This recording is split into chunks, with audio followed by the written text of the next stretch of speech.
I know that a lot of hard work has been done and has to be done, but the Ukraine in general is moving in the right direction.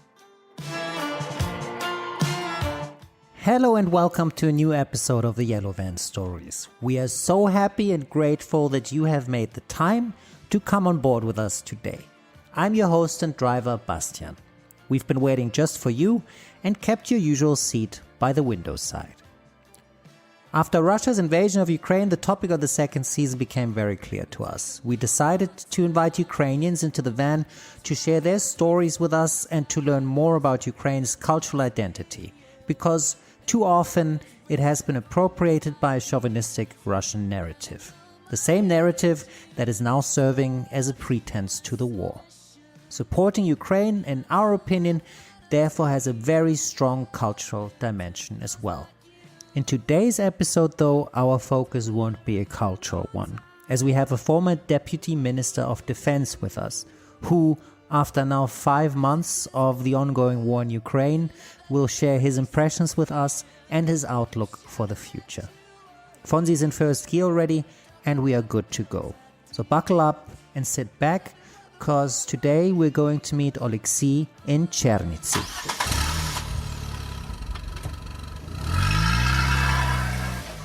Hello and welcome to a new episode of the Yellow Van Stories. Here with us in the Yellow Van today is Oleksiy Martsenyuk, who is the Executive Director of the Center for Defense Strategies in Kiev, an organization that helps to monitor defense reforms and develop key government policies that will affect the country's security and defense sector. Now, that's already a mouthful, and we will get into that in detail. Thanks so much for being here with us, Oleksiy. Very happy to have you on board.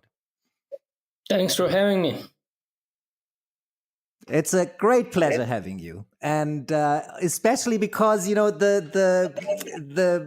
way that it all came together is also very interesting and very nice. There's a very special touch to today's meeting, and I will mention that also in the introduction that I will give to you a little further along the way. But first of all, I would like to know, where are you right now?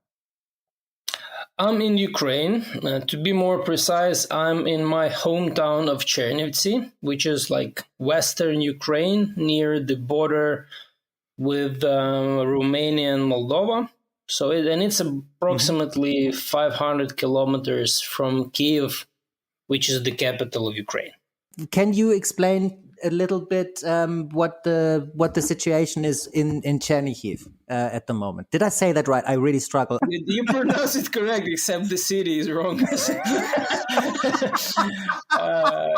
So there are two cities with like similarly sounding, which is like Chernivtsi. This is where I am, which is my native place, and Chernihiv. Well, Chernihiv is like North Kiev. It's like 2 hours drive or something. Yeah, actually a very historic city. I've been there. It suffered a lot through this ongoing war.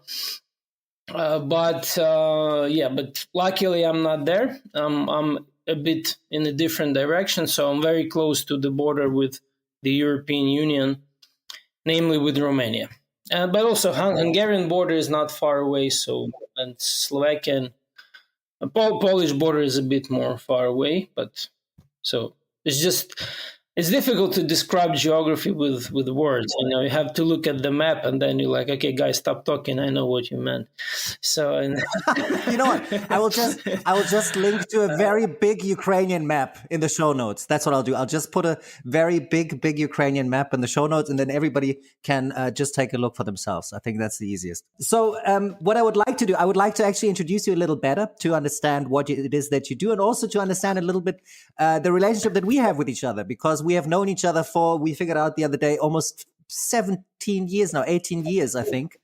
And it's so wonderful to get back in touch, also through the podcast now. So I'm just going to read out a little bit of an introduction, a little CV, and then we'll dive right into our conversation. Okay? Please do. Oleksiy Martsenyuk is the Executive Director of the Center for Defense Strategies in Kiev, an organization that helps to monitor defense reforms and develop key government policies that will affect the country's security and defense sector.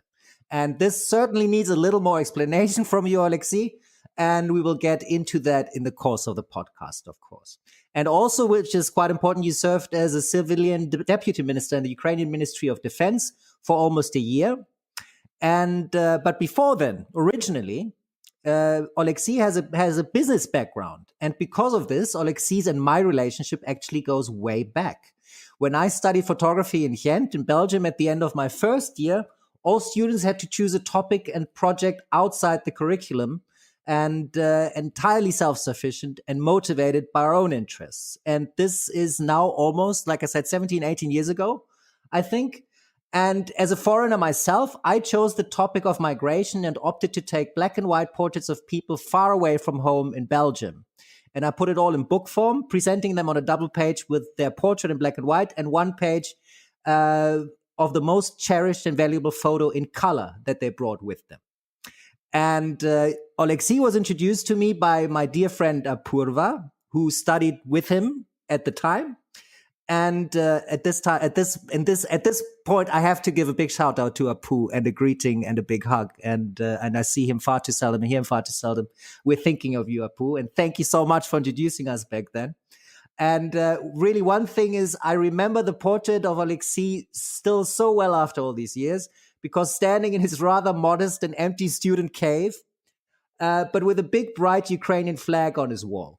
I remember that so well. And leaning in, this was your facial expression, curiously observing me with a gentle smile while I was trying to create something lasting with the little that I knew at the time of photography. But in a way, I have, because by having you with me today, 18 years after that photo was taken, there definitely was something in there that lasted. So I'm very happy and very grateful to have you with us today, Oleksiy, after all this time. And I look very much forward to the conversation that we're having. Thank you so much. Awesome. Thanks. And yeah, it's great.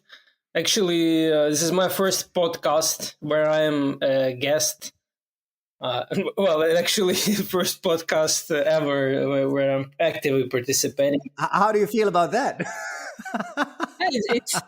It's actually it's excited. I don't have any tremor or whatever. I'm just feeling good, and maybe because I know you and you're not some random guy who just asks tough questions or whatever.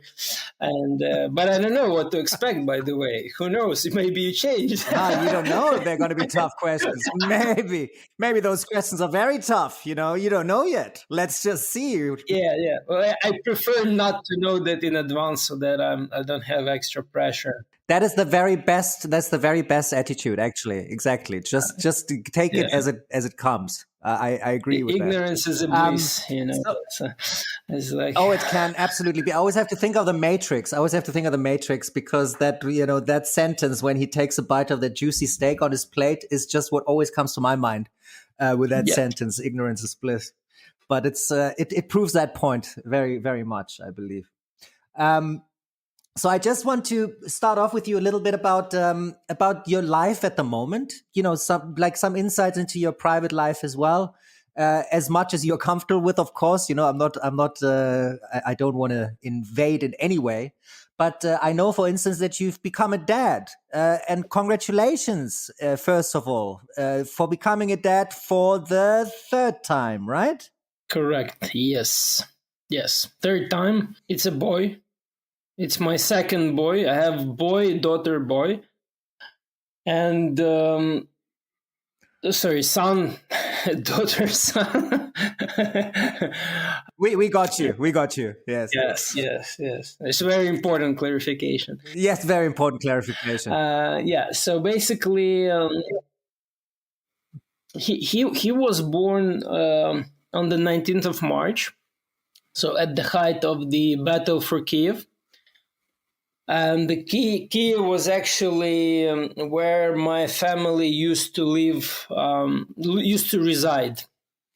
So we do come to Chernivtsi every summer over the last 6 years or so. So we do spend considerable amount of time in my hometown. But but basically the school and everything is in Kiev. So this is where we war on the 24th of February when the full-scale invasion started. So, and I remember that moment very well because, working in the this think tank, we obviously sort of analyzed different scenarios of what can happen in terms of security situation.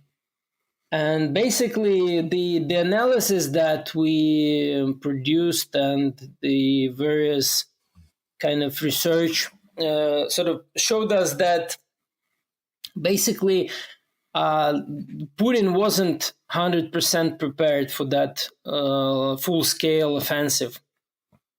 We saw that, okay, there was a lot of troops, that they were really planning something bad.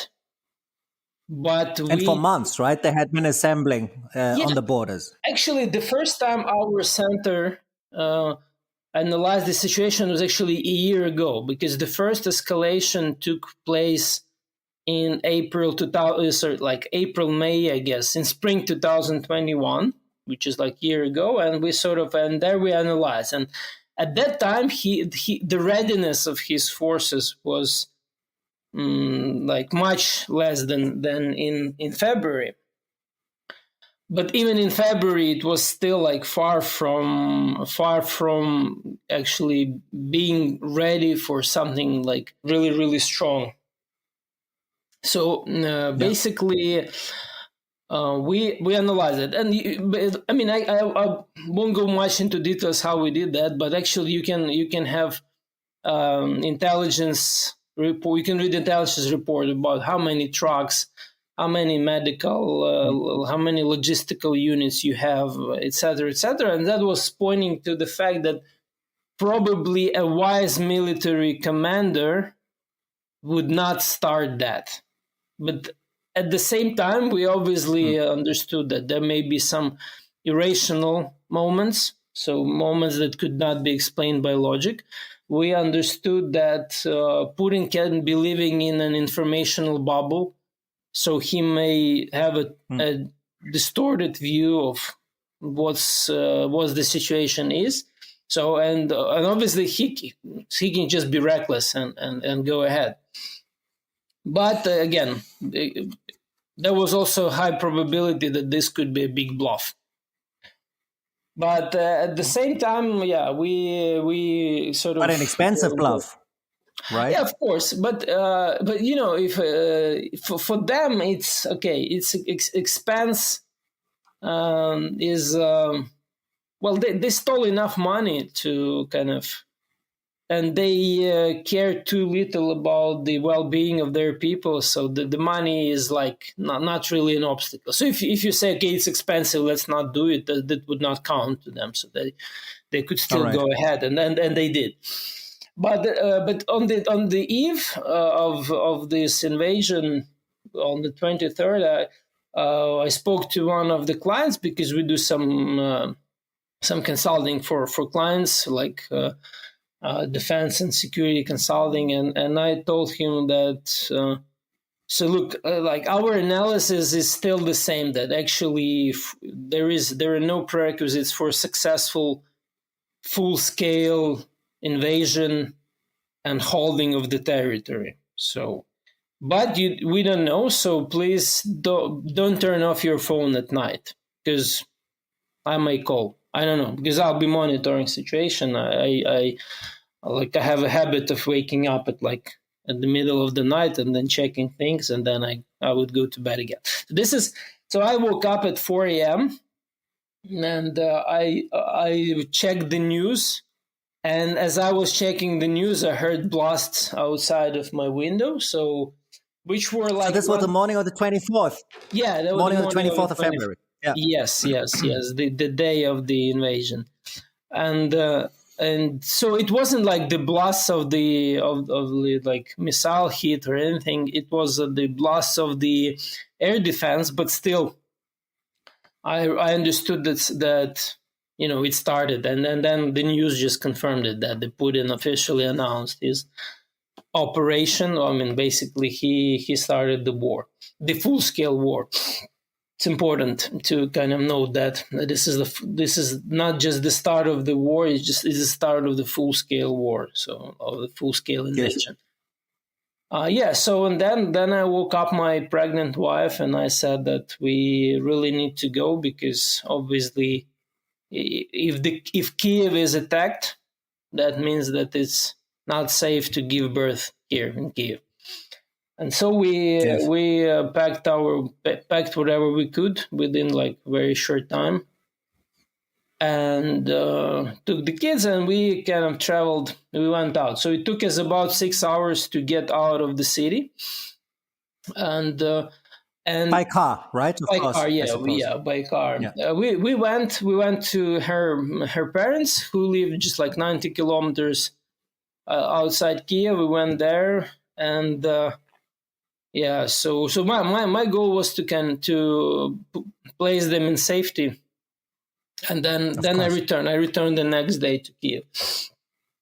So this is, and so after that we actually took even harsher decision that we need to go to Chernivtsi and to have labor here, and this is what actually happened. So. So you're still in Chernivtsi now, and you still commute between Chernivtsi and Kiev? Is that basically what you're doing now? Yeah. 2 days ago, and Kiev is actually, if during the day it looks safe. So it's like you wouldn't say there's war going on in this country. Like, it looks safe, people chat, smile, walk. The stores are open, cafe. Public transportation, beaches, because there is quite a few nice kind of summer beaches in Kiev where you can do some sunbathing and get some tan. And they're all operational also, and open and accessible now. In Kiev, we didn't. The beaches were not mined, so they were not like as in Odessa, for instance. Because in Odessa, that's really dangerous, because they obviously. So because Kiev is less susceptible for kind of amphibious operations, and the beaches that are in Kiev that they don't lead to anywhere important. So it's like pointless to do an amphibious an amphibious landing on that beach, because you just like okay, you land, and then what do you do next? There's you just landed on some island, no military purpose. But also in Odessa, I've seen reports now lately that in Odessa actually also, during the day life is very, it seems very normal. I mean, obviously people are distressed, and I think the main tactics, as we have seen also and correct me with anything that you feel I'm saying wrong or I don't have a good view of, because you are obviously an expert in these things and I am not at all. But the tactics of the Russian military are also to just, it's terrorism, right? It's like this normality of life is accessible. It's in your grasp, but you never know when the next missile might strike a shopping mall or something like that, right? So I think would you consider this as a standing tactics of the Russian army in this full-scale invasion, in this war? Yeah, this is absolutely terroristic tactics. They do scare the population.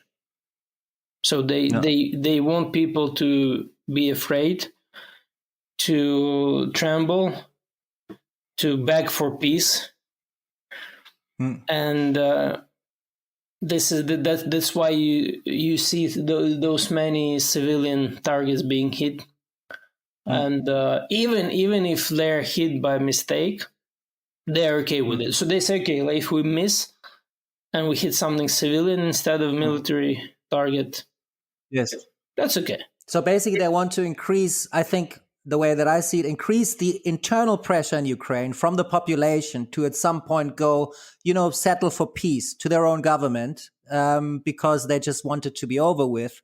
So they have the military pressure on the one hand, and they have then they want to increase the public pressure as well to maybe settle for a peace that is not in the best interest of Ukraine necessarily.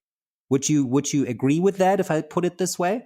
It's that's definitely what Russians would want to do, and whether they succeed with that is another question, right? Yes. So this is definitely what they want to do. So basically, because the definition of terrorism is that you really want to frighten people. You want to get them scared, and when you're scared, you can accept conditions. They're like really terroristic thing. That's why actually there is a very strong push to recognize Russia as either like state sponsor of terrorism or terrorist state, like whatever. Both will work, and both should work. This is the fact. Now, having said this is the tactics and this is the intention, the other question is also, but will that work? And from what we have seen in Ukraine, actually it's doing the opposite. I think Ukraine, and also, again, I'm just paraphrasing things that I read about. You obviously have a much better view than I, so I encourage you to correct me or add on to what I'm saying at any given moment.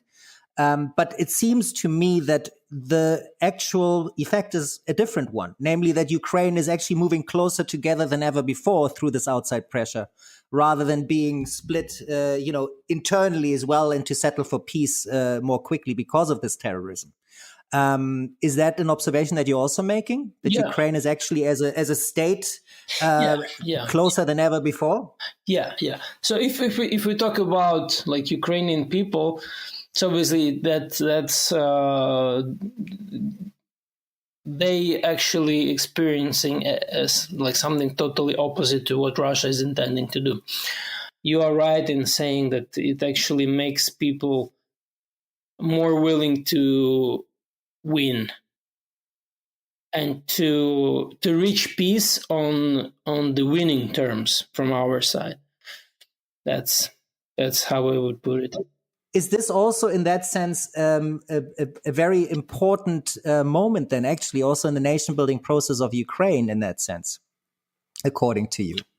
Of course. There's a joke that one day they will place a very small monument to Putin in the basement of Secret Service of Ukraine for uniting the nation. Yes.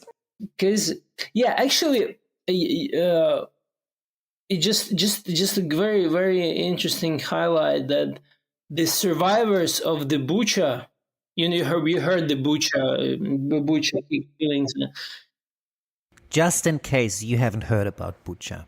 Bucha is a suburb of Kiev, and there is undeniable evidence that when Russian troops withdrew from there, that civilians were killed by the dozens in cold blood. And this is something that did happen in a lot of other Ukrainian places as well.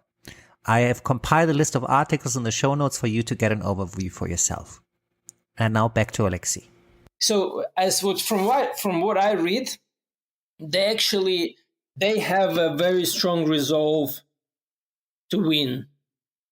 So they are not begging for peace. Their survival actually led them to be more persistent in kind of winning this over this evil. In a way, this is what I come across a lot as well, though. That Bucha is a great example. Also Mykolaiv, and a lot of other places who have seen like the greatest atrocities. That some of them are the most determined of all to just not let this influence their spirit in any kind of way, and actually makes them even more determined to stand in the way of this Russian imperialism. It's just my observation, but what I observe is that I haven't heard like voices that would say, okay, it's better that we have had surrendered, even from Mariupol. So the people I know from Mariupol, they didn't say that. So they don't say it like best would have been if we had surrendered. No.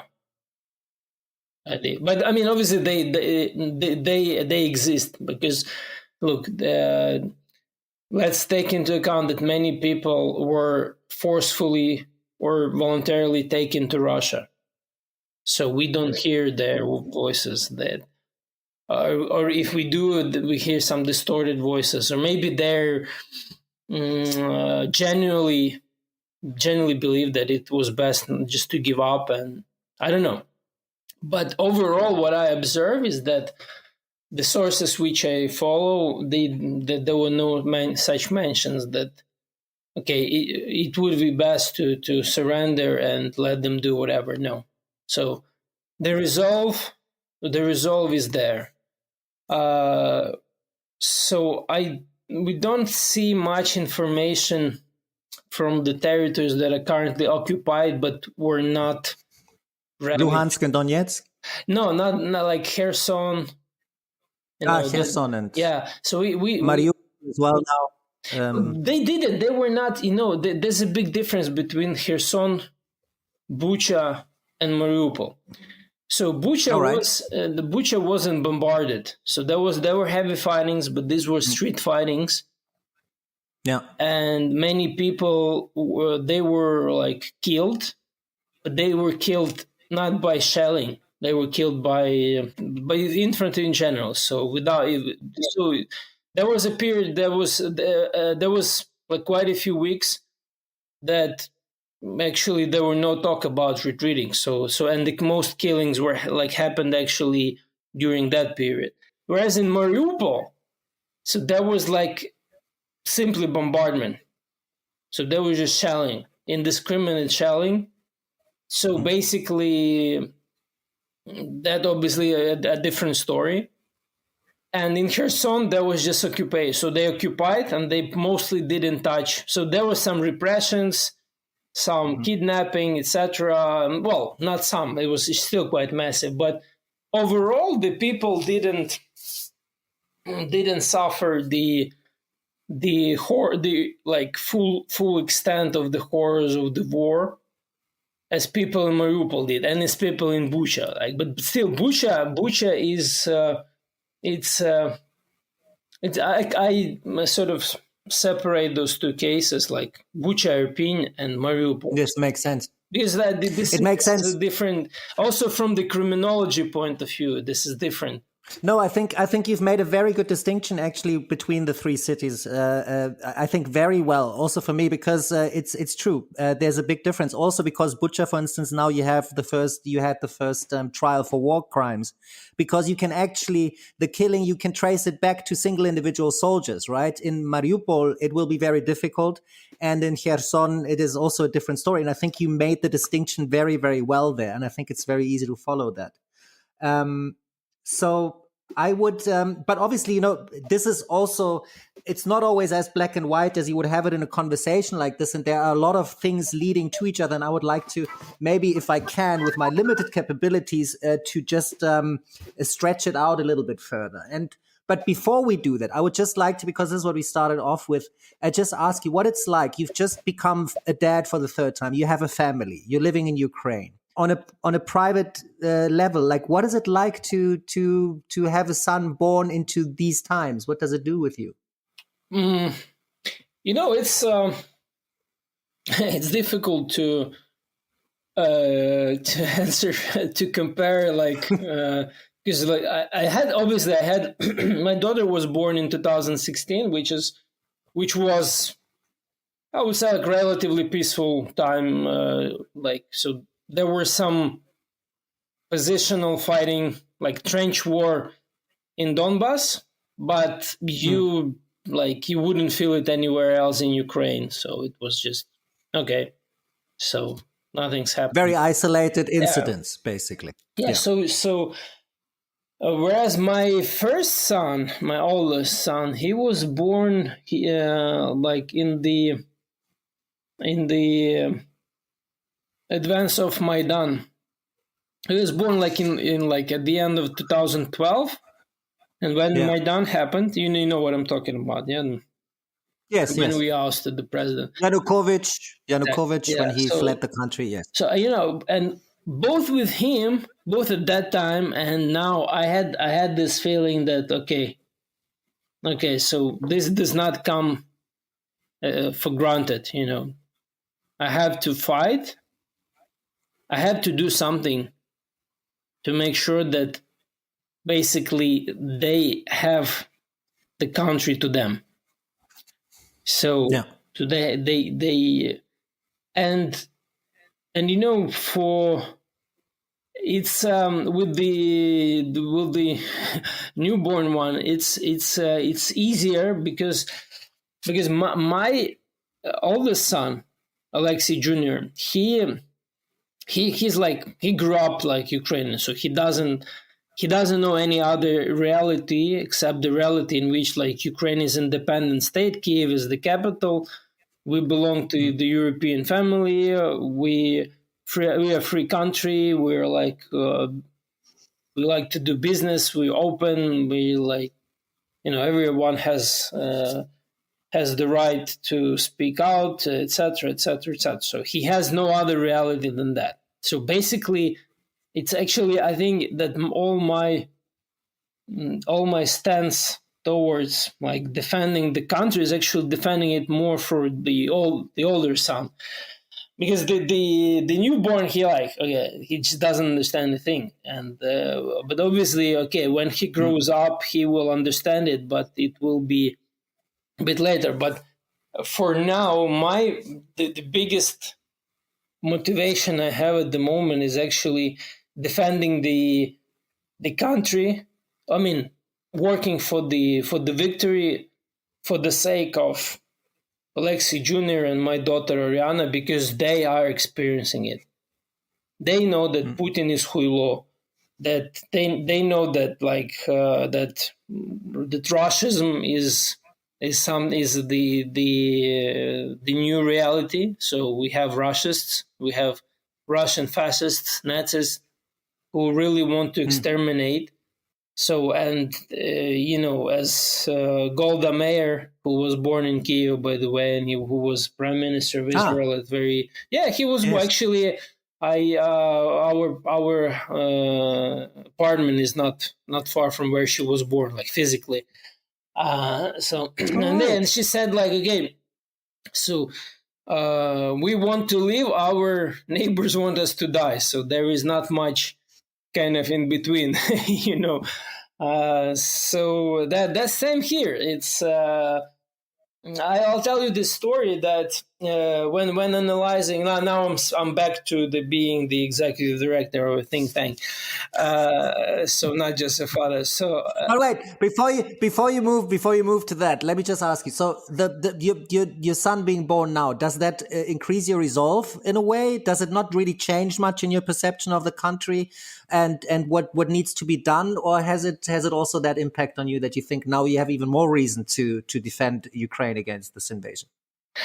Well, that adds, but I wouldn't say that it adds significantly, again, because he won't share this result with me, whereas the other two kids, they can. So they share the resolve to defend. So we're like joined, we're like small platoon, like together, that we're like, okay, we know that we have to defend it. We know that the situation is very tough and nothing is decided yet. So that how is it for your other kids? How is it for your other kids though? Because they know, like you said just now, they know Ukraine like this sovereign entity that it is and has been. How are they dealing with this war? How is it for them? Do they ask a lot of questions from you?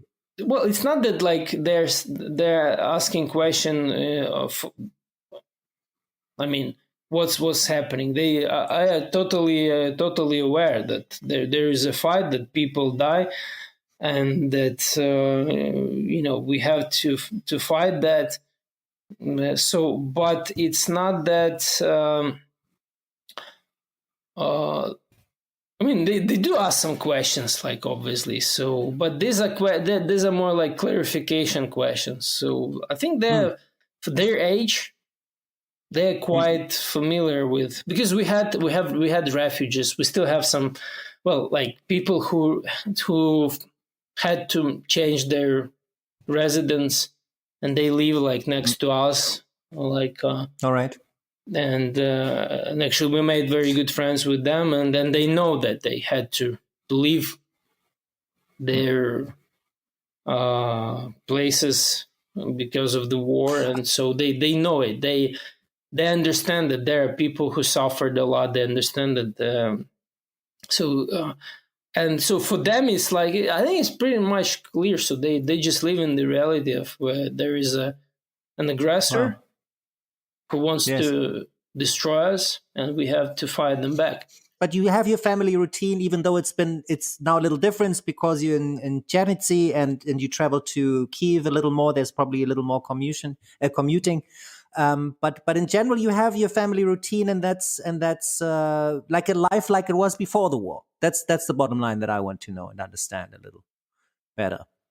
No, the routine is the routine is the same, but the perspectives are different, because, like, for instance, we made decision that they will not go to school in Kiev. So starting as of September, they will go to school here. So it's a different story for them. And for my daughter, she goes to this is her first year in school, and she will start school here. So before, she was going to a kindergarten like in Kiev, but like this year it's changing I don't know how important it is for them that it's changed because of the war. I don't know. Like, I can't answer like if they make this distinction, and if it matters to them a lot. But so we speaking of me, what has changed since the war? We're actually. We've been lucky in the sense that the Chernivtsi wasn't affected much. So we also have like air raid sirens. We have some kind of patrols, curfew, etc. So we do experience that. We read the news. We understand that there are some cuts to the city budget because of the war, but this is how we are affected. But I don't know if that answers your question. No, it does. I think it's also, obviously this is also like most things. It's you are in it also, so it's sometimes also not so easy to reflect. You obviously things change a little bit or more. For me, it's just a question of understanding. Because I don't have that perspective, and I hope that nobody will have to have that perspective ever. What it's like to be in a country that's at war, right? And also, to be quite honest with you, it is one of my biggest fears to ever be involved in a war, to have to face down literally the barrel of a gun. So that's why I'm interested in how it changes, and I do believe there is not a single answer. So yes, you answer my question. Thank you very much also for going down. I can tell you one extra thing, that actually what changes is that it's typically what average family thinks, even like in Ukraine as well, like typical family thinks, okay, where do we go this autumn, for instance, or where do we go on vacation? Don't have that anymore. So I'm not interested to go on vacation. Like, I'm like, screwed. I don't want to go see new places, because who do I share these emotions with? Who do I share this experience with? With people who are in trenches, or with people who had their limbs cut off by the blast, or like, whom do I how do I enjoy these experiences? And so there is like the horizons of what you can plan, of what you want to achieve. They suddenly are replaced with the desire for victory and the forthcoming peace. This is what changed. Well, this is like probably the most profound change, that your desires, they are shifted heavily to the desire of peace. So basically, like you may still desire like to go to, I don't know, Madeira or whatever the location, but you first want peace for that to happen. I think that's a very strong that's relating very strongly to me in that sense. Yes, first of all, it has the social dimension that you just said. Who you want to share it with? I think that makes a very strong impression on me, at least. Thank you, Oleksiy. So now that we have also looked at that, I would also like to go a little deeper into your position and go into a little more depth of some of the analyses you've also already shared with us and some of the outlooks. But first of all, I would like to ask you, maybe you can describe to us a little bit your shift from finance to war. Can you describe the journey a little bit? How did that come about? Because you started off with, you have an MBA in business economics, MBA business, or just business? Maybe it's one and the same. Businesses. Business economics, business. Economics. It shows again how ignorant I am. Ignorance is bliss, right? This is how we started off this podcast. So, yeah. So you have an MBA in business, and how did you end up where you are now? Describe that, if you please. I really was in investments for pretty much like 15 years. Yeah, pretty much 15. So after I graduated in 2004 from business school, investments what I was busy with. So I worked in investment fund, investment banking, investment office for some like high wealth individuals, etc. Yeah, and but then a friend of mine, he became a defense minister of Ukraine, the defense minister of Ukraine. Not a deputy, but the defense minister. The defense, yeah. He became the defense minister, like was very unexpected. And that was a very welcome thing because we met, we knew each other because I once analyzed his business because like a rich person, like a tycoon who I worked for, he was interested in buying this friend's enterprise. So not really buying, but investing. But then when the first war took place in 2004, he became he got very concerned, and he became a very active volunteer. So he would do a lot of things for the army as an activist.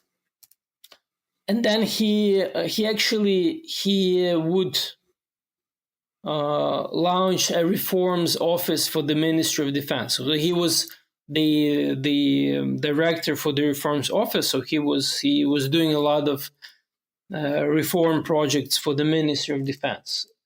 But is this an appointed position? Well, no, it's like how to explain. So basically, anyone who works for the Ministry of Defense is either a military person or a civil servant. So it's a kind of all right, special kind of social status. But then the reform office was like some sort of form of civic military cooperation. So where you have like activists who are financed by some like donors, like UK, the United Kingdom, for instance, or the US or Canada. Right. Essentially, he was financed by some foreign aid, but he was very closely connected with the Ministry of Defense. So their office was in the same kind of building. So obviously they didn't have like classified access or etc. So they were doing some like different, mostly civil things, like for instance the supply of food for the army. So how to do that properly, etc. How to do the non-weapon procurements properly because the corruption was and still could be very high, but at that time it was enormous. So Ukraine army became so weak in 2004 that basically they couldn't withstand first Russian invasion and annexation of Crimea, a lot because of the corruption that that a lot of money went to the army, but it was all stolen. So by the time it reached its final destination, it was almost up. Yeah, so he did a lot of reform, and that's why when Zelensky became president, so he was basically pointed to Zelensky that this could be a good guy, like a proper civil defense minister, because modern standards, like modern NATO standards, etc., they sort of require the army to be overseen by by civil authority. Yeah. So this is called civic democratic oversight, civil democratic oversight. And yes. So it's important that a defense minister is not a military person, but a civil person, but which still has understanding of how military works. Because otherwise you have two generals who compete with each other. One is like the Minister of Defense, the other is the Commander in Chief. And then they compete who's a bigger commander. A good and terrible example what happens to a military without civil oversight is Germany after the First World War. In order to call out the Republic, the social democratic leadership in Germany at the time, with Philipp Scheidemann and Friedrich Ebert, they had to be sure that the army wouldn't interfere. And therefore, they guaranteed them to leave the army untouched if they would have their backing. But without the necessary democratic reforms, the army stayed a state within the state, following its own agenda. And holding mostly authoritarian positions, they finally supported Hitler and were a very deciding factor in his eventual rise to power, rather than protect the democratic constitution that they were sworn to uphold. I have linked to relevant articles in the show notes. Now on with Oleksiy. So this friend of mine, he was appointed by Zelensky and approved by the parliament as probably the first real civil defense minister. Because the guy who was the Minister of Defense before, he was in a sense a civil, but he became the minister. He's actually a good guy. I know him very well, and he did a lot for the army. So it's not that I want to kind of criticize him or anything. He was a military general, and there was another military who's commander in chief, and there was big competition between them. And they were both Poroshenko, who was the previous president of Ukraine. He was very shrewd, and he was actually bumping them together, so he was very clever in the sense that he really gave them his ear to listen, and then he would act so they continue competing, which was actually good for politics but bad for the army. It shouldn't be the case. But then at some point, Poroshenko said, "Okay, we want to join NATO. This is our strategic course." And the NATO said, "But you should have the civil defense minister." So overnight, all the defense minister and his deputies, they had their military resignations. And so they became civil defense ministers in overnight. So they just became retired generals, and they're like, "Okay, we're retired generals. So okay, we're civil now." So now we're civil. Yeah, we're not civil. Best reform ever. Well, it rings a lot of alarm bells in my head, but fine. Yeah. Yes, okay. So this is what was the case before my friend became the real defense minister, because he wasn't a general. He wasn't military. Yes. He was like a businessman, an activist who knew something in defense. And he's a very good analyst, and he speaks perfect English. He's Oxford educated, etc. He's a great like he's probably most praised the civil defense minister by like foreigners. Well, the current defense minister is also good. Don't get me wrong, but I'm just saying that he was really in place, in the proper place, and so he, and I just texted him, congratulated, like look, I like good job. Actually, I think you can make a difference, and if you need my help, any advice, maybe you have like some people to suggest. You want me to suggest some people to you who. Because I'm sure you do like human resources to do whatever you plan. I said, yeah, just come. Can you come over? Like, I want to have a few words with you. And I'm like, oh yeah, okay. So I came over and this is how I became deputy defense minister.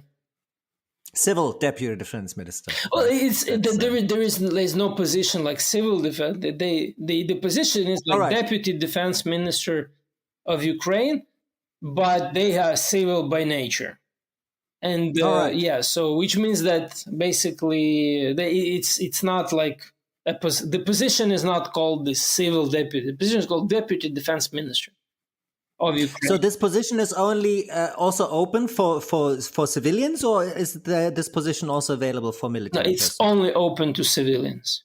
Only open to civilians. Okay, so that's so that there's already been a lot of development then. Yeah. So it's no retired generals that are calling themselves civilians after the fact then. Well, I don't know if there are any, because like to be so in order for this to work perfectly, there should be a gap. So in many countries, so you cannot become a civil defense or deputy defense minister unless you spend like at least 5 years of the duty. Okay. So that I don't know if it exists in Ukraine like that. So probably in Ukraine it still is enough to be just you can be retired. You can have your retirement today, and tomorrow you can become like a civil servant, which is and also the deputy defense minister. This is like they are political appointees. So they yes, you know what I mean. Yes. So basically, you don't have to be a civil servant before. So and you can be like replaced pretty much instantly because it's a political appointment. But this new minister of defense, he's a real civil guy, and he's very well respected, and I think he's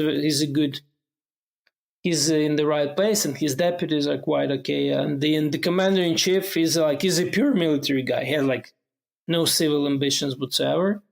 He's pure military, and he is also doing a very good job.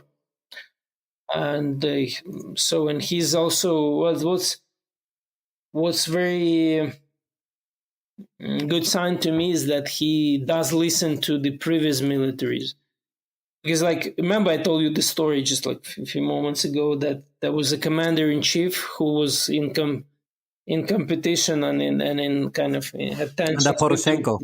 During the Poroshenko. But that guy, the commander in chief, the ex-commander in chief, is very talented. He's a very, very bright guy. I know him.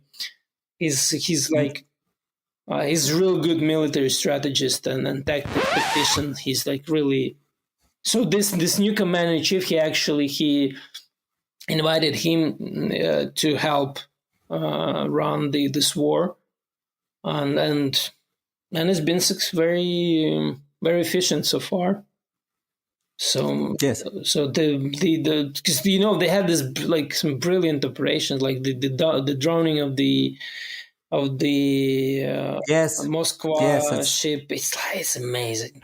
It's like it's world famous by now. Yes, it's like with very little means. It's just yes. So and for that you need to have like very, very, very good military intuition and experience. So give us a little bit more background of that, because it is an interesting story, I believe. Well, not that I know it firsthand. So you know it better than me, though, for sure. I might. So they basically what happened is that they had a couple of Bayraktars, this drone, which are like really good drones.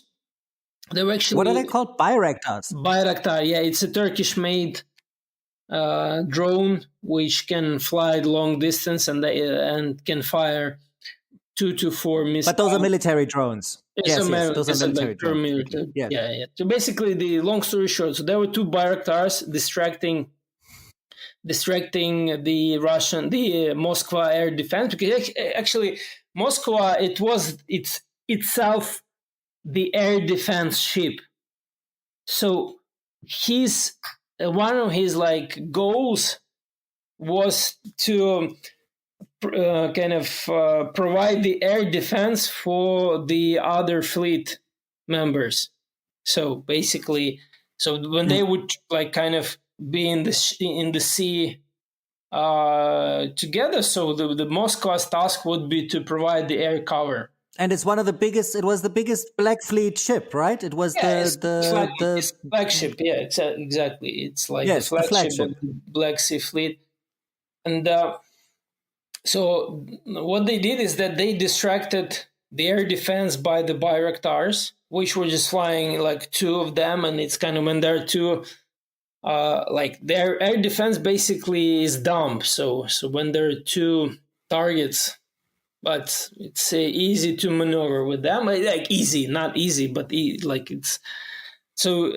And when they were distracting it, and then they just sent the 2 low flying ballistic anti-ship missiles. So they were just like hovering over the sea, and they hit like the same spot pretty much, which caused the like huge explosion and the eventual sinking of. So that this is how it worked. I don't know if the Bayraktars in questions were affected, but it may be that they were. So because like, well, again, this is my hypothesis. I don't know, and if I knew, I probably would not disclose it. But my hypothesis is that they basically they could film if there were some like nearby, so they at least one of them could be like filming that, because sort of then they would need to understand what's going on and how they maneuver around. But I mean, even if they were hit, which is bad, but it's still it was worth it. So, I think there's no doubt about that, no question about that. And this tactics is very often used right now. So basically, when you hear about the HIMARS. HIMARS stands for High Mobility Artillery Rocket System and is a light multiple rocket launcher. Just so you know what Oleksiy is talking about. And now on with Oleksiy.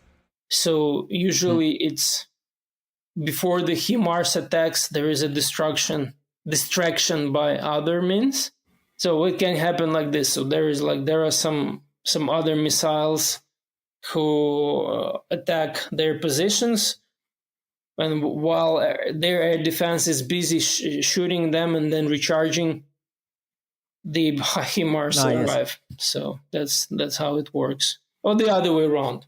It's also possible to work the other way around. So HIMARS is a very destructive weapon. As a former deputy minister of defense, in this particular war and the way that it's shaping out to be, where do you see the advantages of the Ukrainian army to have a victory in this war? And one of the important questions we will still get to is, what does a victory actually look like? And the victory in war is always a very difficult thing for me to grasp. And this is what I would like to know at the end. But where do you see are the advantages of the Ukrainian army compared to the Russian? Oh, well, basically, the advantages is align a lot with what I just said, that this is like a decentralization, extreme motivation. So people are like I know there are like tons of people who are waiting for them to be conscripted. So the motivation is huge. Then also the army is now more experienced than Russia, and basically, and our advantage is, of course, that we're getting a lot of Western help, especially like US, Poland, Great Britain. So, well, Germany is trying to help, but it's something. Yes, we hear it all the time. We hear it all the time. I know. We hear it all the time. Seriously, it is very slow. It is painfully slow. I know. I hear that all the time. No, it's I mean I have to be open about it. It's actually well, obviously it's Please, not. by all means, yes. It's not to kind of obviously like Germans are very like different people, like so there are like different Germans and different Ukrainians and different US people and different Russians even. Yes. Yeah. But in general, there is a very strong view that basically it was the German government, the previous German government, that actually who is to sort of to be held at least partly responsible for letting Putin prepare for this war. And and it's not that I'm like I want to offend somebody or like don't get me wrong, like no, I'm backing you up. I'm backing you up entirely. Ukraine.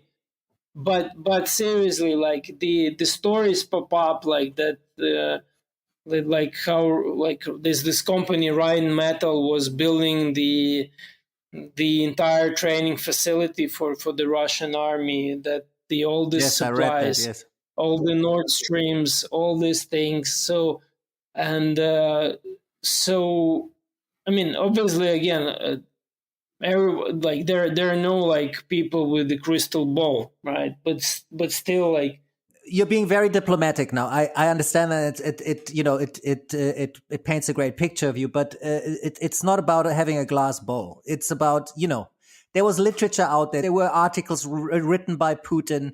It was very clear that he was pro-Russian imperialism. I mean, the annexation of Crimea was, I mean, really, if anyone had needed any more proof of what is going through that man's mind, I think it was painfully obvious, at least after that. And what did the West and also under the leadership of Germany do 1 year after the sanctions were basically given up? And they were discussing of building Nord Stream 2, one of the biggest mistakes that have been made for a long time. There's a very big German responsibility in all of this for having let it come this far. And unfortunately, I also have to say that the then government is still not really taking the kind of responsibility that I would like to see. Even now, Angela Merkel, that she's not in power anymore, she gave an interview for the first time a few weeks back, and she feels like she regrets nothing and she has done everything right. And it's shocking to me, really, how we are dealing with that in Germany. So whatever you're saying about this, you're entirely right and you're entirely entitled to that. Just to be clear, because I know you also know you're speaking to a German, and so you might be a little more careful and a little more diplomatic, but you are entirely running through open doors here with what you're saying. I agree with you 100%. Thanks, my friend. Thanks. It's actually important that there is understanding of these problematics. And but getting back to the question. So yeah, there are apparently advantages of Ukrainian army, and we do rely on help. Actually, there's a very like a tipping point at the moment. A very tipping point, because in May, Ukraine was running out of ammunition. Basically, to kind of put it in simple terms, so the difference is in calibers, pretty much. So, and Ukraine's like howitzers, tanks, etc. They pretty much ran on the Soviet caliber nomenclature. So basically, and the major of this is like the 152 millimeter caliber. which basically we were running out of. So and there is not much where to buy them except some ex-Warsaw Bloc countries, maybe some stolen ammunition, etc. But we were like really like vacuum cleaning all of that from the market. Yeah. And then the only place where that was left was in Russia, which would obviously not sell them, even like not smuggle them at current situation. Yes. Yeah. So and then we had to take this decision, had to be passed, and it wasn't an easy decision. A lot of even army people were opposing that we had to start using NATO standard, which means we had to start teaching our military to shoot from the NATO howitzers of the 150, which had like different calibers, but also a very different philosophy and supply chains behind them, etc. So, and while that was taking place, so while the howitzers was supplied, training was conducted, people were like educated properly, the supplies procured, we actually had to abandon Severodonetsk and Lysychansk, which was a very, very, this is probably the areas where we lost most of our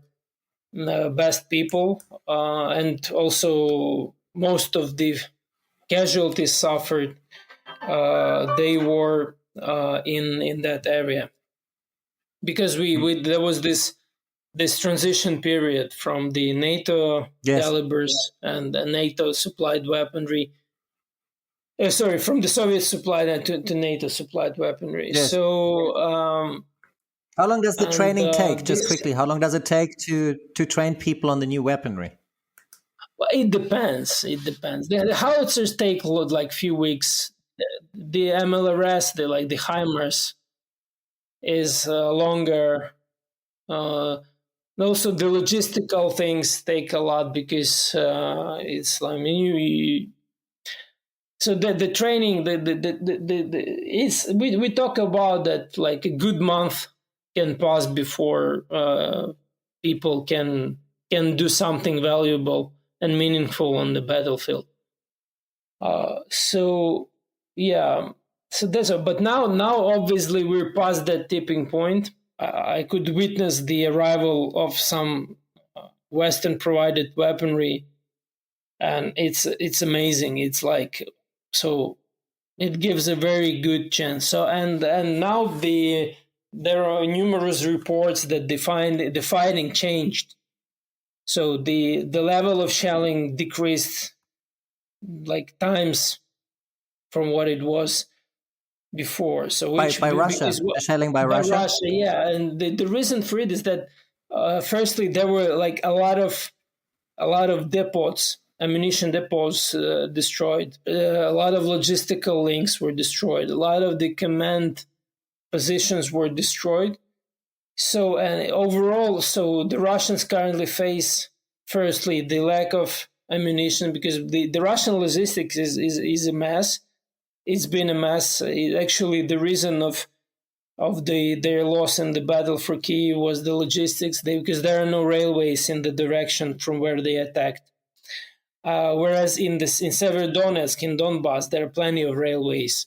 That's why they were able to fight to shell so much, like 10,000 shells per day is a huge number. So you need very good logistics, and the railway was the major logistical advantage for them. Now that they are away from the railway hubs, and those hubs are targeted, now their logistical kind of advantage is lost, and they cannot properly supply, and so obviously they have to keep their depots far away, and they have to.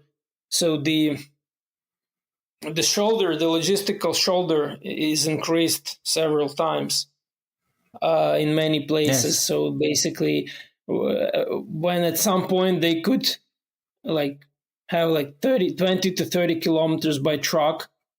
Now it becomes 90 kilometers. In some cases, like 190 kilometers. So that's why Ukraine is also using this precise ammunition and HIMARSs and GMLRSs to target bridges. And the destruction of bridge over Dnieper is it changes the picture entirely. So let me just summarize what we've just said, or what you've actually just said. I mean, I was listening attentively.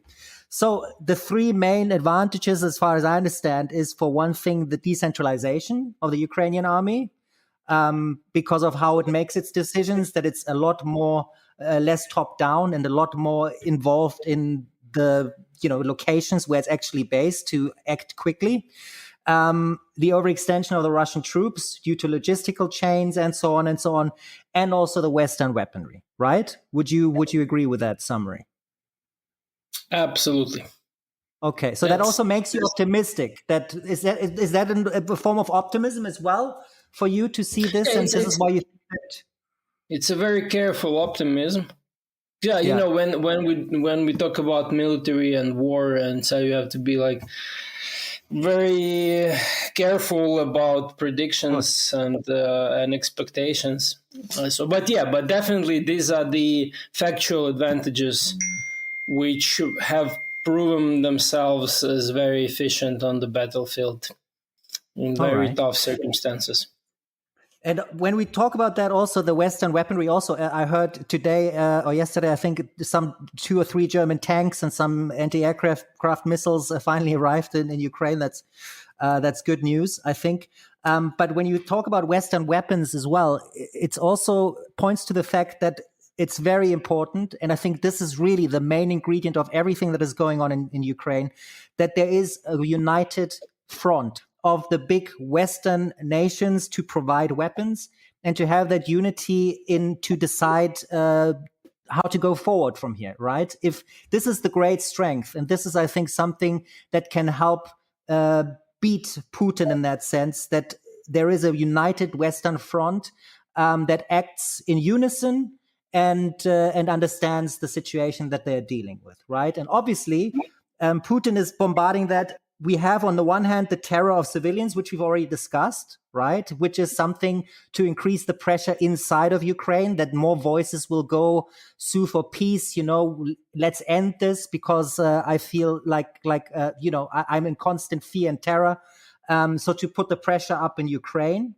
But the same is also happening, according to me, with gas prices and gas politics in the West, to put pressure on the Western nations, and all the consequences from this war will weigh so heavy that at some point the Western unity, this is my main argument actually, will maybe crumble apart, because everybody will have to deal with their own problems at home, that the focus on Ukraine will become a little less. Would you agree with me that that's maybe some part of the reckonings of Putin and Russia in this war? Yeah, absolutely.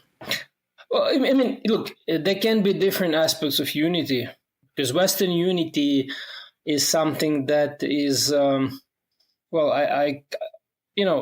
obviously there is a huge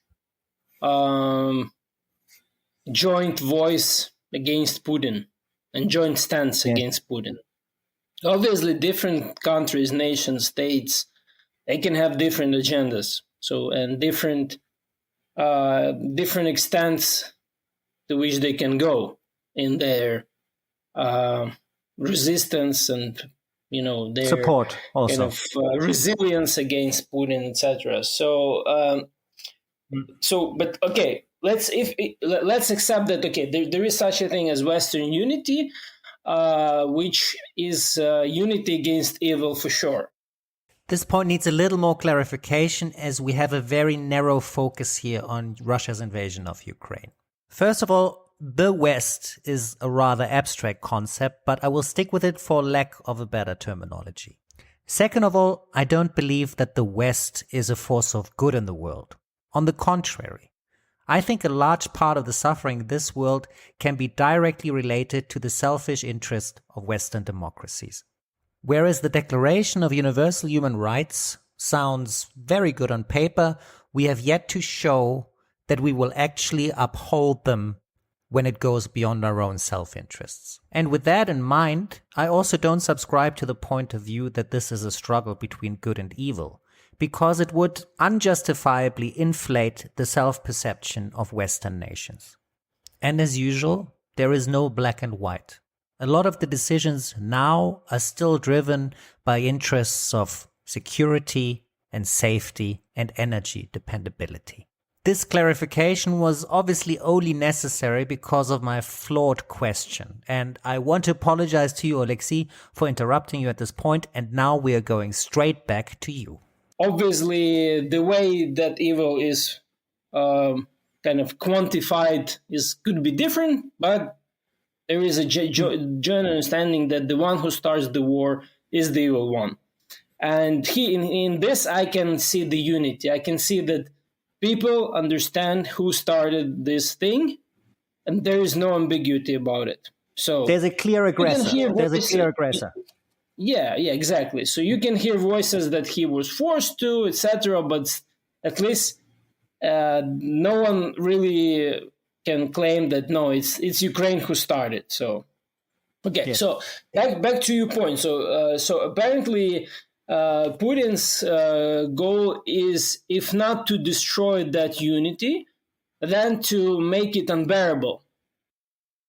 Nation by nation, state by state. So he wants to make it very kind of difficult for each nation, especially Western Europe, and not only Western Europe in general, etc., to kind of to uphold a clear position, right? Exactly. To uphold this very clear position. Yes. Well, I think maybe not uphold, but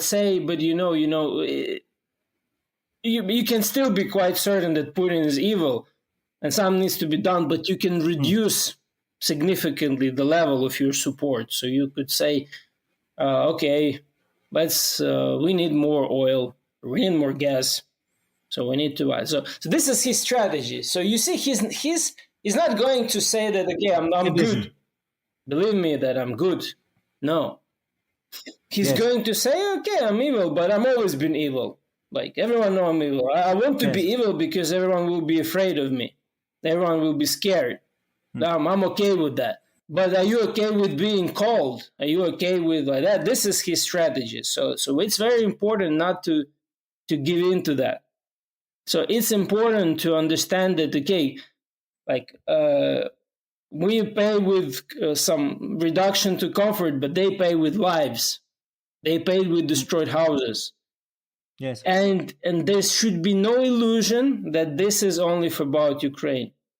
So it's not about Ukraine. And this gas blackmailing, which is taking place, is like 100% demonstrating that. It's not just about Ukraine. The Soviet Union used to divide Germany in two. Yes. There were two Germanys. Let's not forget that. And this was Soviet dealing. And Putin is the child of that regime. He's a derivation of that. His regime is derived from that regime. So he's child and youth trauma is that Soviet Union collapsed and this was a great country. Yes. And he was very open and clear about that. He wrote about that many times, that to him it is the biggest catastrophe of the 20th century. So it's the collapse of the Soviet Union. I believe after everything that you've just said, also, I think it is in the best interest of every country also. If we want to really help Ukraine the most in this situation, it's also the responsibility of every country that wants to take a stance against Putin, against this aggression, against Russia, to mitigate the division that is being sown in the different countries, right? For instance, energy prices. There will be a big division between the rich and the poorer, because the people that cannot afford 1,000 or 2,000 euros rise in energy costs per year there will be a big division amongst an income line in Germany. And this goes for a lot of other countries, obviously, as well. So it's in the best interest of all these countries to mitigate these divisions and see how they can best achieve that, in my opinion, after what we just said. So we have already praised the Ukrainian resistance and spirit so much, right? And rightfully so.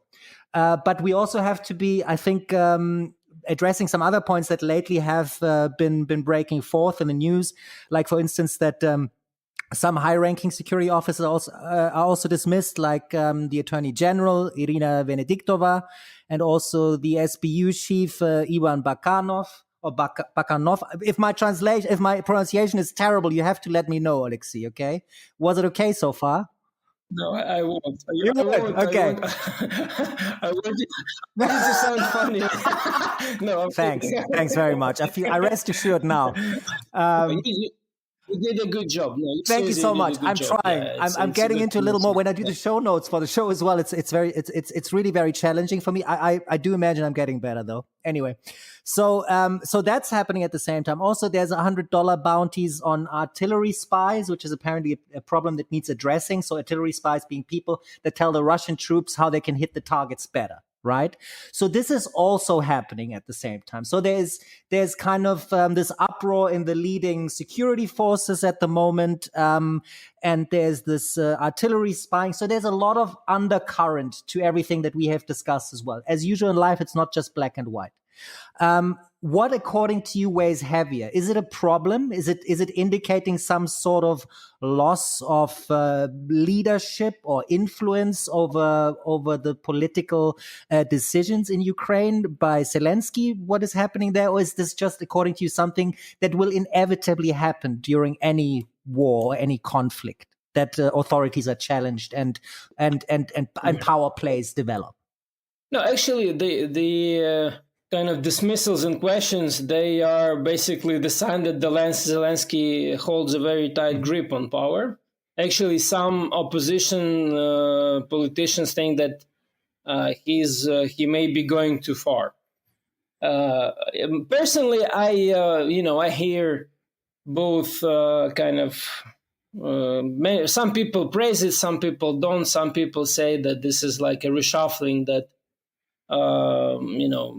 pursues some like political goals, like I won't comment very much on that. I don't think that this is really in the realm of hypothesis. So yes, there's not much. So the fact is that those people are not. They were voted down by the parliament. So it's their job is finished. Okay, we can thank them or we can condemn them. It doesn't make a difference anymore. Actually, Zelensky fit is that he's very quick in kind of replacing people. So even very close ones. So this is something that can be considered his strong side. That he is able to make quick personal decisions. So decision about who to fire, less so who to hire. So he's not that fast. So he does take time, and it's not that easy. Especially after he has fired so many people, it's not that easy to hire new ones. So that's another problem. That's another aspect. Yeah. But I think that I think that Zelensky still enjoys a lot of support, and people.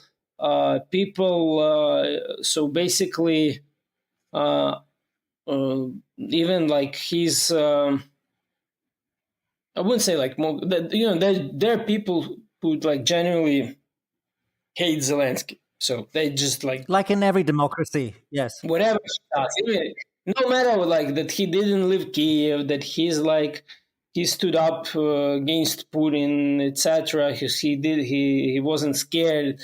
even after all that, they think that he's a piece of shit. But if I may just add, I think it is important that it speaks for a true democratic figure if you have at least a large percentage of the populace also disliking the policies that he makes. If you have a 99% approval rate, you also know that something's not quite right in the state of Denmark, or substitute with any state in the world that you like. Yes. Yeah. And then again, don't forget that people with constructive kind of stance towards things, they understand that it's not in the interests of Ukraine, it's not in the interests of nations to criticize Zelensky at this important moment. So they understand that, okay, so there are some bits of constructive critique that should be said in the proper language, without blaming, without being personal, without hate speech, etc. So, and that's okay. So, but people generally, like those activists who I know and I respect, like 99% of them, they say, okay, we are together with our president. We didn't vote for him. We don't think that he's like the best candidacy that could be, but we are without president. He is the president of Ukraine. He is the supreme commander-in-chief. We are with him, and I also support that. I mean, generally, I'm actually I didn't vote for Zelensky either, but I was in his government, or in the government who kind of, well, because on paper Ukraine is like parliamentary republic, but we all know that the government was kind of masterminded by Zelensky. So I was in his government. I must say I met him. So I was kind of briefly interviewed by him before appointment. So I like the guy. I must say that he is not bad. So and actually he's a very good example that it's better to have like 5 years of mistakes than 30 years of sabotage. So he's like a very clear example of that. So generally, his guy, I believe that he's not corrupt. I of course understand that he doesn't know much, everything about his subordinates, so which can and are corrupt on many levels, and they didn't disappear. It may be less, but there's still some corruption going on, but not with him in charge. So he is not in charge of this corruption. He is not benefiting from this corruption. And there are cases when he learns about the corruption, he immediately fires people, which is kind of a good sign for me. Obviously, I'm against him becoming more powerful because, power corrupts, absolute power corrupts absolute. So we have to keep them under control. We have to criticize them where necessary. We cannot let. Absolutely. So basically, to answer your question, I think that we haven't seen like bad signs in terms of politics. So some mistakes, some errors, but tectonically, I like the way where it is going. Like, I mean, I appreciate. I know that a lot of hard work has been done and has to be done, but we're like the Ukraine in general is moving in the right direction. Okay. So it's good that Zelensky initiated many things. It's good that he reshuffles a lot because the system. There's a saying that the calm waters run deep. Yeah. So when it's too still, that something is not right. But when you reshuffle, when you constantly, kind of shake the system, that it means that, it should be better. It's definitely not bad. So you think everything else we said weighs heavier, even though I have to say, I mean, we're talking about the Attorney General and also the head of SBU, which is the CIA of Ukraine. Sorry, that's probably a very terrible example, but just to bring it into terms that we know through popular media, at least. I mean, at least me. So those are really two big important figures actually in the whole security apparatus. But you think it's not as drastic as it sounds? No, I'm not making a big deal out of it for sure. Now, just quickly, because you also talked about the corruption, I would like to know from you, it is an ongoing problem. And I've also in preceding podcasts, obviously something like this doesn't disappear overnight, and a lot of efforts have to be made. And they are also being made, I believe, after everything that I hear. According to you, do you think that the war is actually aggravating corruption, or is it actually helping to solve the problems of corruption in Ukraine? Maybe because you have another focus now, this unity we discussed as well in Ukraine, this nation building that was ongoing, that has actually now been sped up in a way by a very drastic, very dramatic way, obviously. How do you see that? I don't know, my friend. And the reason is that you cannot measure. So in peaceful times, you can somehow measure corruption. So nowadays, it is very difficult. It is very difficult because many activists, anti-corruption activists, now serve in the army. And obviously, you do not have that resource who follows, whereas kind of checks. Because the way it worked in Ukraine is that there was a very strong anti-corruption NGOs, communities, who would kind of really, really track different officials, their any businesses affiliated with them, offshore accounts, dealings, secret meetings, etc. Now that activity has been greatly reduced, so we do not know. I would doubt that everyone suddenly became 100% honest, and that's also not really what I'm thinking. I think that would happen nowhere, but just like a tendency. That's just like a tendency, not obviously something that changes overnight. Nothing ever does. Yeah, so I think you simply doesn't know, and I can tell you that there are things at times of war. There are things that are worse than corruption, and these are inefficiencies. So the inefficiencies can sometimes be worse than corruption. So obviously, In general, I can tell you that grafts, corruption, different, misdealings, etc. Usually, 99% of them are kind of tracked, either by activists or by security services, by police. In the latter case, they can be kind of accomplices. They turn the blind eye for some kind of kickback, etc. Or they kind of sort of use that as a way to manipulate the person or the organization later. But 99%, so it's not that it's invisible. It's not like that you're milking a cow and nobody knows it. So, the society knows about it. And there's this interesting phenomena, and actually I observed it a lot in Asian countries. I don't want to name names. You don't have to. But actually, sometimes the corruption, is the glue of the society. So it's the way how people get engaged in something. So this when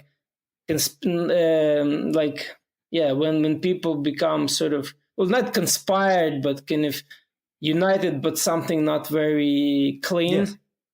I mean, not very honest, but that still sort of holds them together. They're like accomplices, but accomplice is a very strong word, and it implies a crime. Here, it's not much the crime. It's like a wrongdoing, but it still unites people because I know you've done this, but you know that I've done that.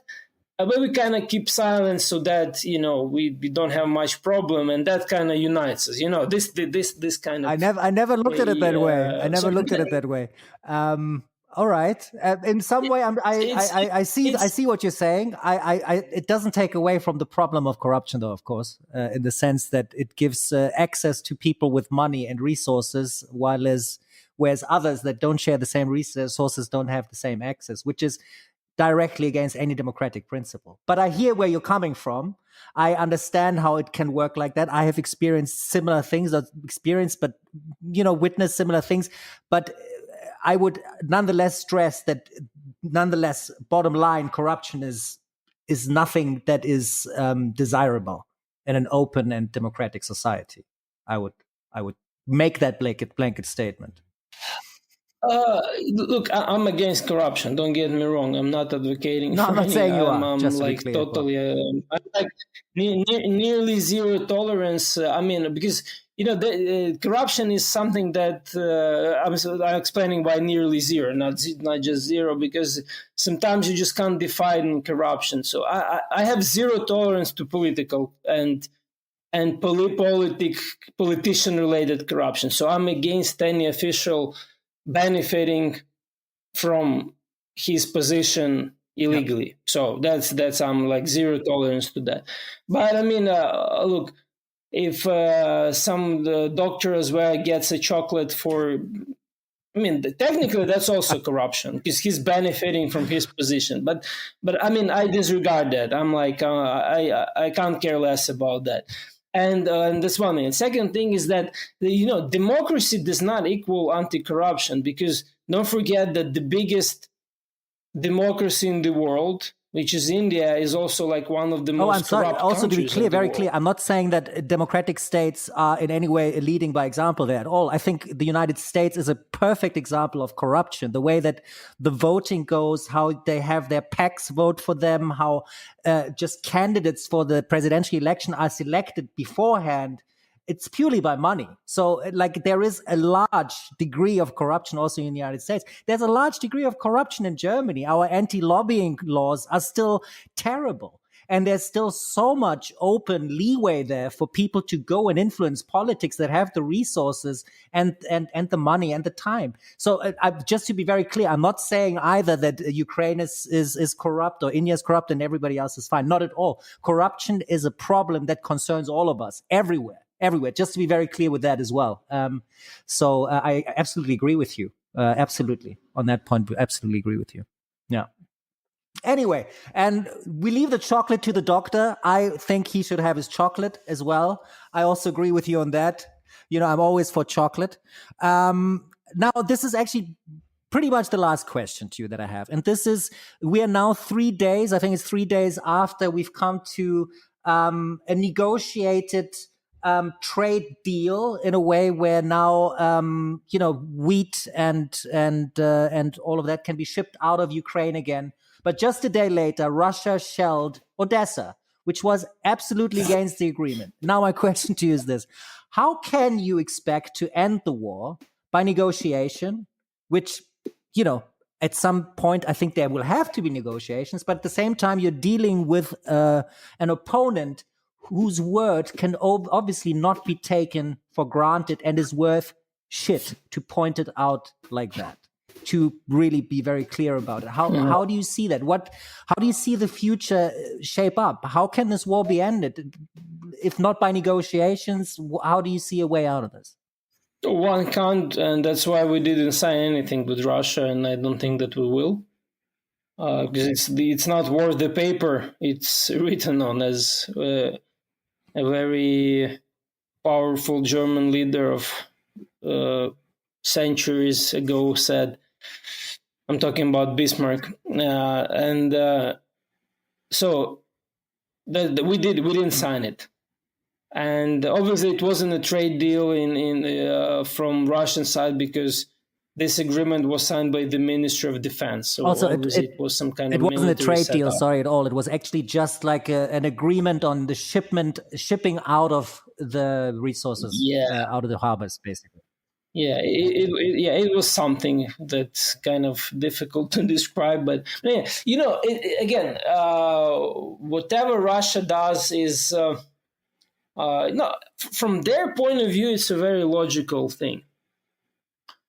So you like, okay, you just act, sort of you raise stakes, you demonstrate that you're like reckless, etc., and make people afraid, and make people talk about yeah, oh, Putin, wow, like so. I mean, I didn't expect it. Actually, I even expect worse things to happen.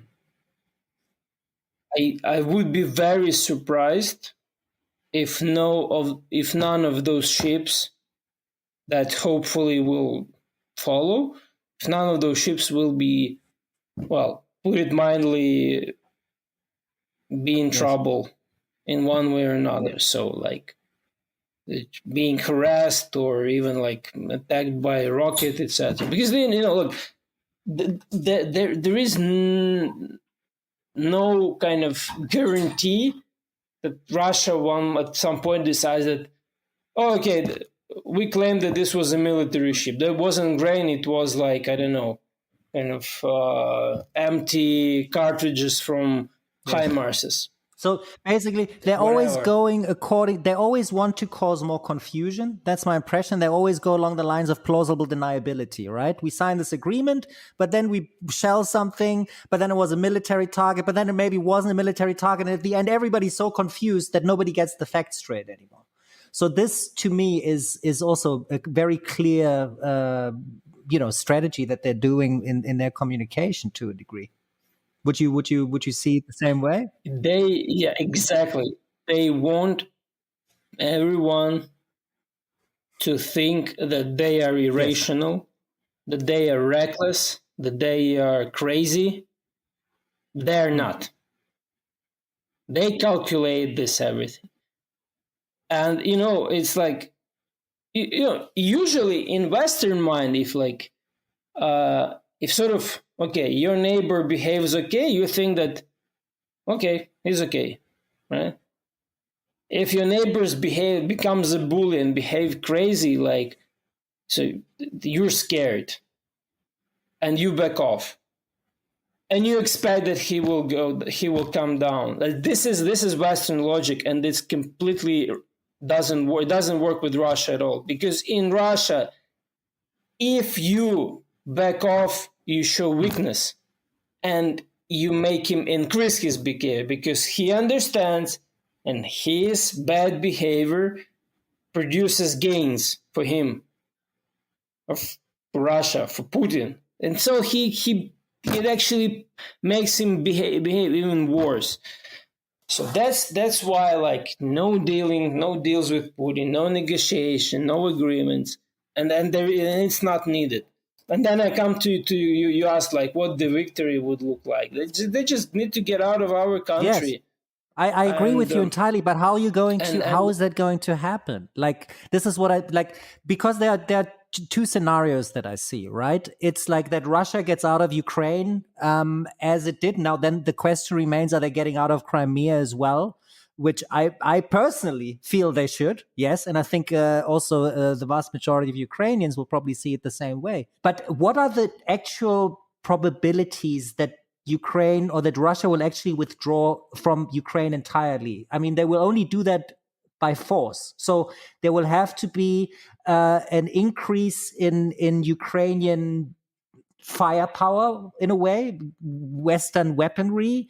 I'm just spitballing here. So help me out, right? So how could it look that Russia is actually getting the fuck out of Ukraine?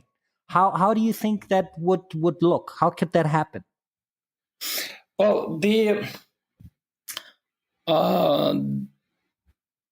a scenario that looks feasible and desirable to me is that basically with enough supply of high precision missiles and other kinds of ammunition, and also with having enough supply of artillery shells, of armored vehicles, various kinds of air defense systems.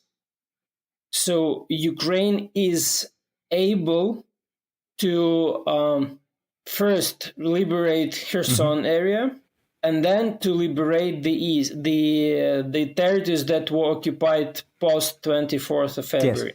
Yes. Which then obviously leaves us with a question like, okay, what's next? Because the weapons range is enough to liberate everything else. And then, but then we're talking Luhansk and Donetsk, right? As well, about those areas. And Crimea. Yeah, of course. Crimea as well. And Crimea. Yes, of course. Yeah, absolutely. Actually, I'm sure there are voices who would say, screw Donbass and Luhansk. Let's target Crimea first. Because Crimea, to be honest with you, many people think that it was actually helpful that those areas were cut off. Well, they were cut off from Ukraine for 8 years because they didn't interfere in our European striving and with our European striving. So there are many people who genuinely believe that, and they have reasons to think so, because like those people, they're really brainwashed and they like anything but pro-Ukrainian. They either they just don't care, or they're like Vata. We call them Vata, which means like a cotton, something. But anyway, it's. I'm reading just quickly. I'm reading from Serhiy Shadan, the novel Border School, I think it is in English, which is exactly set in those areas. Like I think it's Donetsk or Luhansk, and it's just showing the incredible confusion in those areas, and the how unclear it is, like to pick a side, like this unclarity, to put it this way. It's very difficult. A very good book to read to also get in touch with those areas a little bit. Just wanted to point that out quickly. Sorry, please continue, Oleksiy. Sorry for interrupting.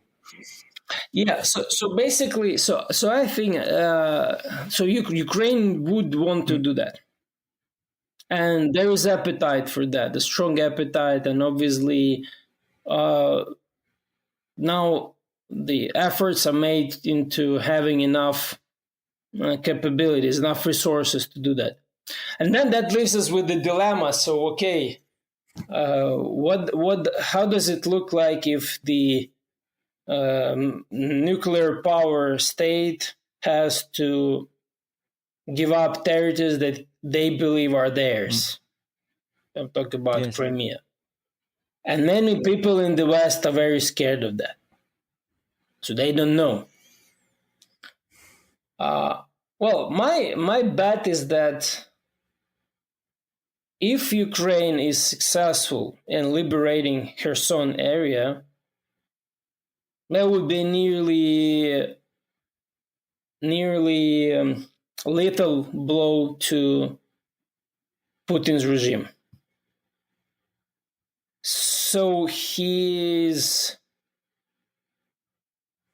kind of population, elites, whatever, that won't pass unnoticed. That will be a huge blow. And like it's difficult to predict how his regime could fall. Usually, the way the regime falls is that counter elites. So there is some turbulence, disturbance, revolts, and then counter elites. They take over elites. So that's like Revolution 101 kind of manual. Yeah. So basically, so then there are counter elites in Russia. There are some studies. I mean, I advise you to read if you want to have a very concise and kind of and relevant, like very relevant, extremely relevant discussions in short Twitter type form. So they're like Twitter threads. I suggest you read somebody called Kamil Galiev. All right, I'll link to that. It's his. Yeah, you know about No, I don't think I this. do. Actually, I thought you were talking about this Serbian group that also did this revolutionary manual, basically, like this non-violent revolution protest. But you're talking about something else. The name sounds familiar, but I can't place Yeah. it, to be honest with you. No. It's like Kamil Kazani Kamil on Twitter. Kazani. So I'll link to it. Kamil Kazani with K.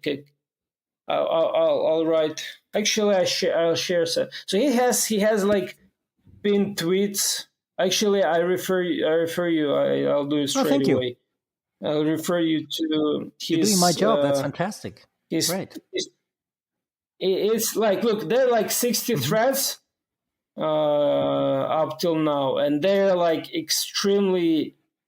So you mean you can read them in like 2 hours all. And they're extremely informative. I mean, they give a very concise and sharp understanding what Russia is about, what Russian situation is about, what Russia-Ukrainian war is about. So this is something I totally advise you as you know. He obviously he's not like commenting on some immediate things, so he will not write anything about the dismissal of the prosecutor general of Ukraine. Right. So, but he will. But he looks more in like tectonics and strategic things, and he gives. He's a scientist actually. He's a fellow, some research fellow, etc. So obviously he's data based. His conclusions are based on data, on analysis. So it's not like I think. I have impression, etc. So it's and I'm actually sending to you. Actually, it should be with you right now. That's fantastic. You're doing half my job. So there's like a pin thread. So have a look at this and and after you read him, you probably won't think. You'll probably hear many, because a lot of what I'm saying is based on his finding as well. Because this is like why analyzing information is important. You actually so it helps you to formulate your own beliefs and find. Yeah. So I think that. And you may ask like, okay, but what is the end game? So the end game is that Russia won't be giving up. So Putin's regime may fall. So just sorry to get in there. So it is also very closely tied to Putin's regime, right? So are you saying in a way that in order for this to happen, for Russia to withdraw out of Ukraine entirely, Putin will have to actually fall? No. Okay. No. I mean, from Crimea. Crimea, yeah. Look, I don't see like. So, for instance, let's compare Kherson and Crimea. So, in Kherson, what Ukraine's strategy is very simple. You cut off the routes of supply, the overextension of the Russian army, and so you basically, So you just leave them without like ammunition supply. So. And you make precise hits, so eventually it's pointless, and it could be that they will leave. We had that around Kiev, we had that on the Snake Island, so it's kind of deemed doable and feasible. Yeah. But in case of Crimea, if you do the same with Crimea, so imagine like you kind of push them out of the entire Kherson region and Zaporizhia region, and you're back on the administrative border with Crimea. And you continue doing the very same thing you did with like HIMARSs and with M27, GMLRS, whatever is supplied. So you continue hitting the Crimea proper. Obviously, like Americans are okay-ish with that, but we don't know. They may change their position. But so you continue. So for Putin to leave Crimea is impossible. So I don't think that's possible. So I don't think that it is possible that Putin voluntarily leaves Crimea. I also find it very difficult to believe. Also, the difference is, according to how I understand it, and please understand everything I'm saying with a question mark in a way, even though it might not even always sound like that. Apologize for that.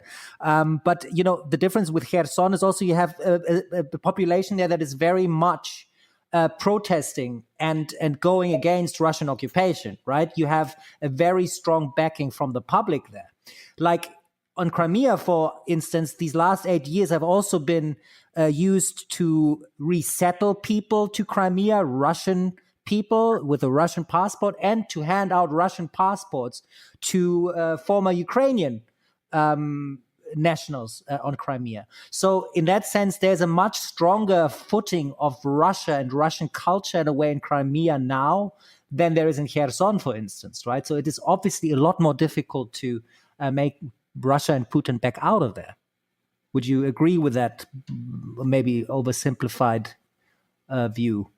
I mean, obviously the pro-Russian sentiments are stronger in Crimea than in Kherson. That's like very much so. But I'm talking about different thing. This is what I want to kind of to highlight this moment that. So Putin will not leave Crimea voluntarily, even if he's like strong. Even if you have like several ships destroyed every day and military bases hit, etc. So he will be sending children there to fight against that. He will do anything. He will strike Kiev with nuclear bomb. I don't know. He will resist till the last. But the key here is and this is the case I'm like kind of hypothesizing, but which I'm like I strongly believe that this is a very likely scenario, is that if Putin loses in Kherson, he will be wiped out by his own cliques. All right. So, and this will provide the case for liberating Crimea. So because like the fall of Putin's regime will be of such a it will be like will be maybe not so similar, but very closely like the death of Stalin. So it will be like huge disorientation of population, attempts to grip power, etc., etc. So, but with like discontent of population, so it may well be that the leaders who will who will replace him or will come after him, so they will have less focus on Crimea.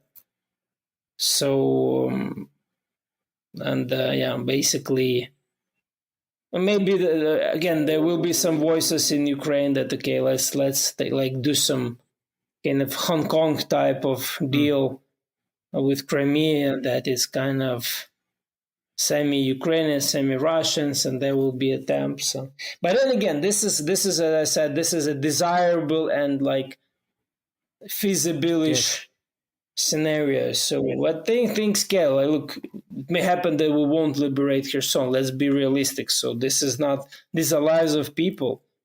So like, it's difficult to kind of be very theoretic about it, like liberating Kherson. Like each liberation, like it's like people who die physically, and it's people who have to take those who die, etc. So it's for cabinet thinking, it's like it's easy, but it's not that easy to. And that's why Ukraine. Actually, I praise Ukrainian military for being quite sparing and quite about the soldiers. It's not because they're like very kind. Obviously, they're kinder than Russians, and they more caring about people. But it's just there's no other way out. So we have to. Keep our people, because otherwise, like we won't have anybody to fight with, as fighters, not to fight with, but yeah. Well, the one thing I hear, I think that's a very, very, very interesting analysis. It just kind of tells me the tragedy of Luhansk and Donetsk in a way, because it feels to me this is really like a how can I put it? It's like there's so much confusion in that area and so little love lost for it. It's just really like the pawns in the chess game in a way. Also after reading now this book by Zeri Shadan, that there's such tragedy in that alone, I believe. So because it's like all the solutions, Crimea is like this part that's, this beautiful also part of the Black Sea, the jewel of the Black Sea. I mean, that's what it's called in Kherson as well. So I think Luhansk and Donetsk, it will be very interesting, at least from my perspective, to see what happens with those areas in the long run and in what solutions will be found for it. I think that will actually be very, very difficult after everything that I've heard. A satisfactory outcome for everyone. Anyway, Oleksiy, thank you so much. This has been very informative. Thank you so much for sharing your insights with us. Thank you so much for your time. I apologize for all the things that I might have said. It is clear that I'm out of my depths with this conversation. I try to be a bit of a sparring partner for you, just to get to hear some interesting things. And I want to thank you from the bottom of my heart for us to join the Yellow Van today, and hope that I will see you soon again. Is there anything else you would like to say in closing, like your hope for the next few months for Ukraine, for instance? Well, thanks for inviting me. And actually, it's been a pleasure, and I'm really glad to participate in this. Actually, I'm very glad to hear back from you after all these years, and it's great that you remember me. But of course I remember you. And it's also fantastic thing that you're doing the Yellow Van Stories podcast. It's important, and it really shows that you and fellow people who help you with that, they care about Ukraine, about peace, about values, and it's really a laudable thing that you do. So I commend you on that. Thank you so much. It's great. And I'm glad that I could be part of it. So I hope I didn't sound too kind of assertive. No. Like this, not at all. No, this is Mr. Know-it-all thing. That, I feel the dangers that I feel like that I sound like that all the time, and I'm sorry, and I apologize if I ever come across like that. It's wonderful to hear that from you, because we really very often, I also believe that I'm out of my depths. Like I'm trying to. No, I'm starting to understand Ukraine more. I take in the literature, and I take in this and that.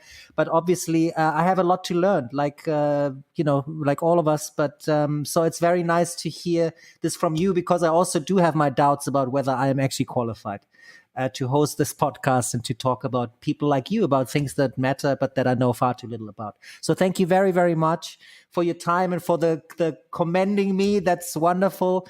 And I wish you a good time regardless. And I'm sending a lot of love to you and the family.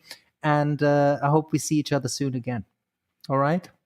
Thank you, Bastian. Likewise, big hugs, and keep doing the right thing. It looks good and it sounds good, and I'm very happy that we could do this together. So, good luck to you on that, and in everything else. And with this, we are at the end of this week's journey in the Yellow Van. Thank you very much for coming along today. We hope you had a good but not too comfortable ride. Thank you, Oleksiy, for your trust in me and the work we do at Mind the Bump Productions. If you are Ukrainian and would like to come on the show, or if you know someone who should, please don't hesitate to contact us. We are happy and grateful for anyone reaching out to us on www.yellowvanstories.com, where you can also leave us your general feedback or ideas for improvements. We hope to welcome you back next week for a brand new episode. Until then, keep loving in the face of fear and stand with Ukraine. Take it away, Jim.